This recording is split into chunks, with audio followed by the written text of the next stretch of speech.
नमस्कार दर्शक बंधु पूर्व पक्ष प्रस्तुत विश्व चक्रव्यूह को आपण मानक मु परशुराम दास स्वागत करुछि।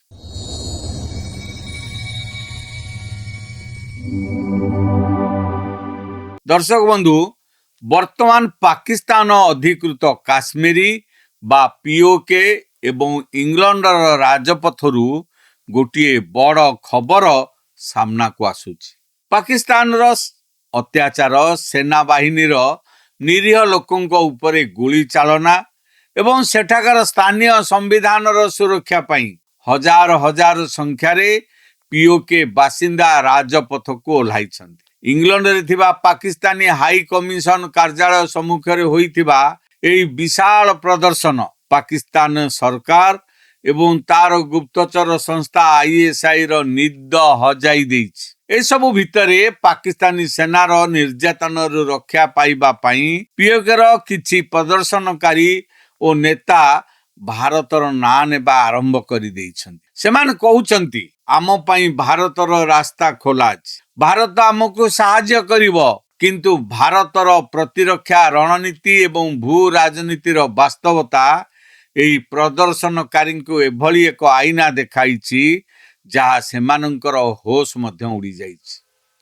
आज आम यही वीडियो रे आलोचना करिबा काहेकि पीओकेर लोक एई दाबी को भारत रे कड़ा समालोचना करा जाउछि। वर्तमान पाकिस्तान किभली भितरु भितरु ध्वंस हेबाकू जाउछि, तेणु आपण माने देखुथांतु विश्व चक्रव्यूह। मोर आपण मानकु अनुरोध आम चैनल को लाइक करंतु, बंधु मानक सहित अधिक रु अधिक शेयर करंतु एवं विश्व चक्रव्यूह को सब्सक्राइब करिया पई भूलंतु नहीं। एबे इंग्लैंड माटी रे पाकिस्तान सरकार विरोध रे एते बड़ ऑर्गेनिक बा प्राकृतिक प्रदर्शन केबे होई नथिला। पीओकेर मीरपुर, मुजफ्फराबाद एवं रावलकोट अंचल रु जाई इंग्लैंड रे रहुथिबा हजार हजार प्रवासी माने पाकिस्तानी सेनार अत्याचार एवं साधारण लोकंक उपरे गुली चलाइबा विरोध रे रास्ता को ओह्लाइछन्ति।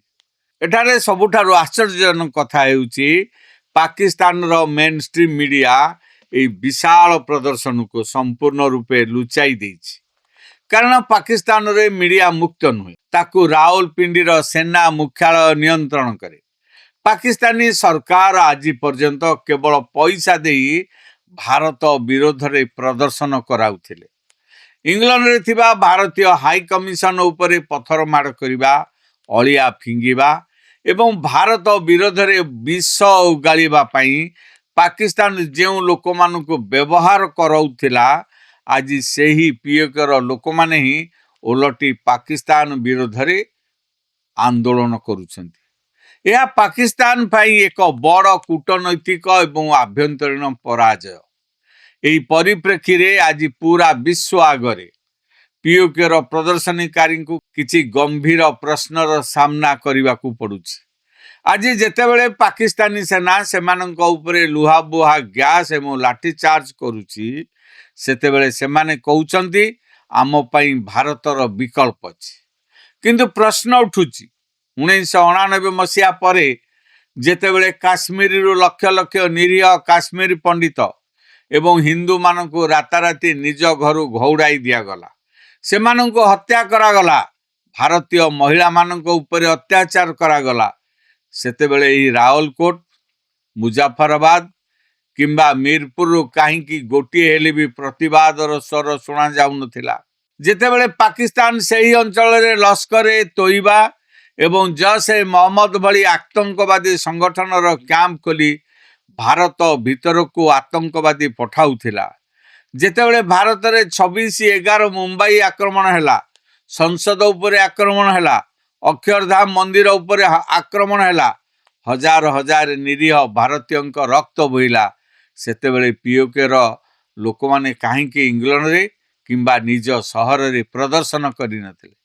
सेतेबेले तो सेठाकार अधिकांश समुदाय याकू जिहाद कही खुशी मनाउथिले एवं भारत विरोधी रैली करुथिले। आज से पाकिस्तानी सेना जेतेबेले निज स्वार्थ पई सेमानक पिला मानकु आतंकवादर निया को ठेली देबा परे एबे सेमानंक उपरे अत्याचार करुछि सेतेबेले सेमानंकु कष्ट हेउछि। प्रतिरक्षा विशेषज्ञ माने स्पष्ट करिसेंति जे भारतर नाँ को निजर राजनैतिक फायदा पाई एक पंच लाइन भावे व्यवहार करबा उचित नुहे। पीओके बासिंदांक लड़ाई सेमानंकर निजर एथिरे भारतर सहानुभूति आशा करबा वृथा। भारतीय सेना एक देशप्रेमी सेना, यह कौनसी पाकिस्तानी प्रोपागंडार अंश हेब नाही। यार वास्तवता उपरे नजर पकेले जना पड़े जे पाकिस्तान सरकार बहु वर्ष धरी एक षड़यंत्र करी पीओके र संपूर्ण जनसंख्या गठन बा डेमोग्राफी को बदलाई देइछन। पाकिस्तान सेनार अवसर प्राप्त ऑफिसर एवं पंजाब प्रदेशर लोकों को आनी सेठारे जमी दिया जाइछि, सेमानंकु सेठारे थैथान करा जाइछि। आज सो कॉल्ड आजाद काश्मीर रे केते जन प्रकृत काश्मीरी अछन। पीओके रो प्राय 98% लोक एभली भाषा कहती जहाँ काश्मीरी नुहे बरं पंजाबी भाषा सह जड़ित।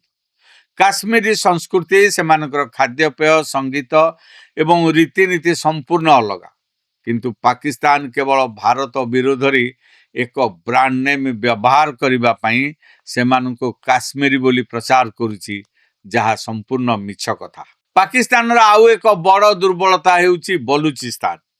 निकटरे गत 3 जुलाई रे ग्वादर निकटवर्ती जियोनी ठारे थिबा पाकिस्तानी कोस्ट गार्ड बेस उपरे एक बड़ आत्मघाती आक्रमण होइछि।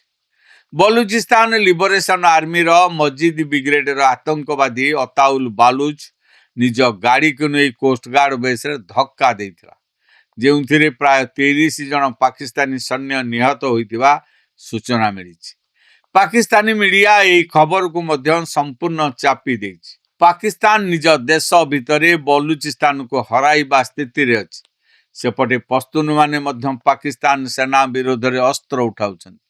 सिंगापुर जड़े वरिष्ठ कूटनीतिज्ञ निकटरे जड़े पाकिस्तानी सांबादिकों प्रश्नर उत्तर दे कहिथिले जे पाकिस्तान संपूर्ण रूपे देवालिया वा डिफॉल्ट हेबा स्थिति रे ठिया होइछि। सेठाकार राज्य माने देश चलाइबा पई संपूर्ण अयोग्य।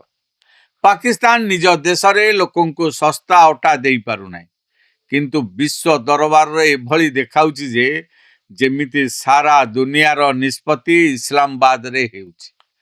बलुचिस्तान रो लोक माने बहु पूर्वरु निष्पत्ति नै सारिछन्ति जे पाकिस्तान सह सेमानकर कोनोसी भविष्यत नाही। एही सब सांघातिक समीकरण रु गोटिए कथा स्पष्ट हेउछि, पाकिस्तान आज निज कर्मर फल भोगुछि। जो सेना एवं आतंकवादी को व्यवहार करी से भारत रे रक्तपात करुथिला, आज से निया पाकिस्तान को निज भितरु जाली पाउंस करने को जाउछि। पीओकेर लोक माने निज हक पई लड़ंतु, किंतु अतीत रे भारतीयों उपरे होइतवा अत्याचार समय रे सेमानंकर नीरवता और समर्थन को भारत केबे भी भूली पारिबो नाही। एई संपूर्ण प्रसंग एवं पीओकेर वर्तमान स्थिति उपरे आपण मानकर मतामत कौन? भारत कौन पीओकेर एई लोक माननको सहाय्य करबा उचित? आपणको मतामत आमको कमेंट बॉक्स रे निश्चय जणातु। वीडियोटी भल लागिथिले लाइक करंतु, बंधु मानक सह अधिक रु अधिक शेयर करंतु। आम चैनल पूर्वपक्ष प्रस्तुत विश्व चक्रव्यूह, देश दर्पण और मैदान को सब्सक्राइब करबा पई भूलंतु नाही। आज पई एतिकी, पुणी देखा हबो एक नुआ प्रसंग सह। रहुछि, नमस्कार। अल्प परिश्रम रे अधिक आय देउछि सौमेन अग्रवती। सुलभ मूल्य रे मेसिन नियंतु आउ घरे बसी निजे स्वावलंबी हेबा सहित अन्य को रोजगार दियंतु। सौमेन अग्रवती, फ्लैट नंबर A88, शहीद नगर, भुवनेश्वर।